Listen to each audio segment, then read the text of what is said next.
بسم اللہ الرحمن الرحیم۔ السلام علیکم۔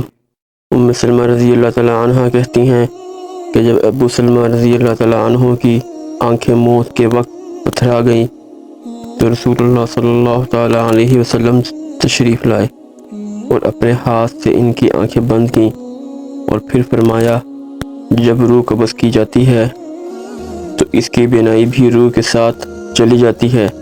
ابو سلمہ رضی اللہ تعالیٰ عنہ کے گھر والے یہ سن کر سمجھ گئے کہ ابو سلمہ رضی اللہ تعالیٰ عنہ کا انتقال ہو گیا اور وہ رونے لگے۔ آپ صلی اللہ علیہ وسلم نے فرمایا، اپنے نفسوں پر بھلائی کے سوا اور کوئی دعا نہ کرو، اس لیے کہ اس وقت جو کچھ تمہاری زبان سے نکلتا ہے فرشتے اس پر آمین کہتے ہیں۔ اس کے بعد آپ صلی اللہ علیہ وسلم نے فرمایا، اے اللہ، ابو سلمہ رضی اللہ تعالیٰ عنہ کو بخش دے اور ان کا مرتبہ بلند فرما اور ان لوگوں میں ان کو شامل فرما دے جن کو راہ مستقیم دکھائی گئی ہے، اور ان کے پسماندگان کی کارسازی فرما، اور اے تمام جہانوں کے پروردگار، ہم کو اور ان کو بخش دے اور ان کی قبر میں کشادگی فرما اور ان کو انور سے منور کر دے۔ اس حدیث میں نبی صلی اللہ تعالیٰ علیہ وسلم نے ابو سلمہ رضی اللہ تعالیٰ عنہ کے لیے قبر کو کشادہ کرنے اور قبر کو نور سے منور کر دینے کی دعا فرمائی۔ ثابت ہوا کہ مومن کی قبر کو اللہ تعالیٰ نور سے منور فرما دیتا ہے اور کافر یا منافق کی قبر ظلمت سے بھر دی جاتی ہے اور اسے تنگ کر دیا جاتا ہے۔ مرنے کے بعد انسان کو سب سے پہلے قبر کے مراحل سے گزرنا پڑتا ہے، اسی لیے نبی کریم صلی اللہ تعالیٰ علیہ وسلم نے اس کے خوف، خطرناک اور سخت حالات سے امت کو آگاہ فرمایا ہے۔ اسی لیے تو آپ صلی اللہ علیہ وسلم نے فرمایا کہ اگر مجھے اس بات کا ڈر نہ ہوتا کہ تم مردے ہی دفن کرنا چھوڑ دو گے تو میں اللہ تعالیٰ سے دعا کرتا کہ وہ تمہیں بھی عذاب قبر سنا دے جس طرح کہ میں سنتا ہوں۔ صحابہ کرام رضی اللہ تعالیٰ عنہ بھی قبر کے تصور سے لرز اٹھتے تھے۔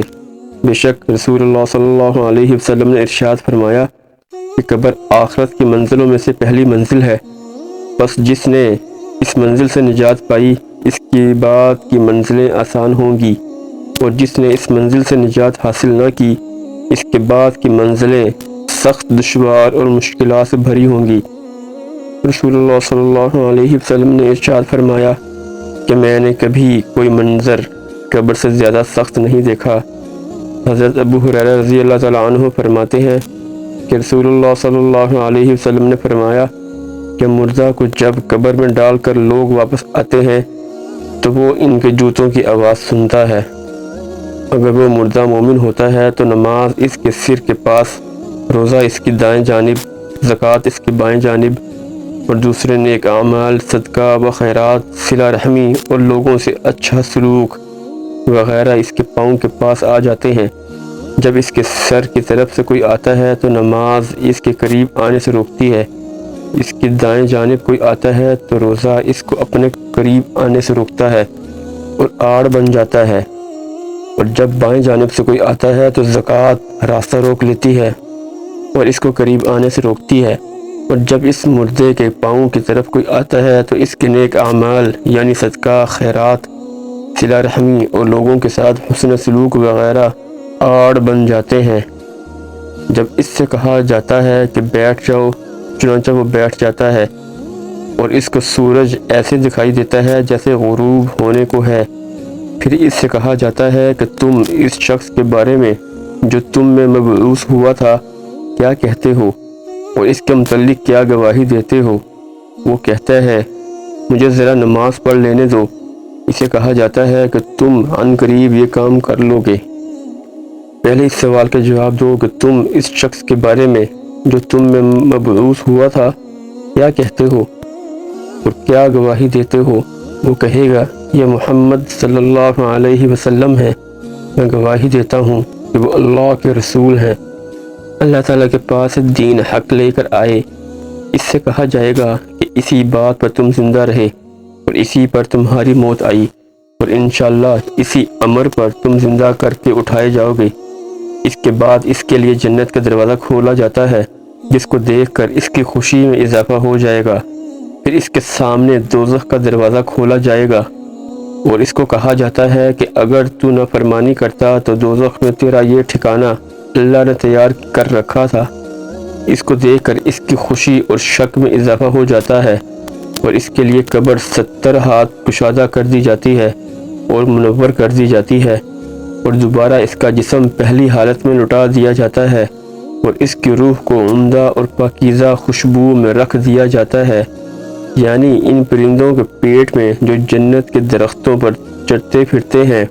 اس آیت مبارکہ کا یہی مفہوم ہے۔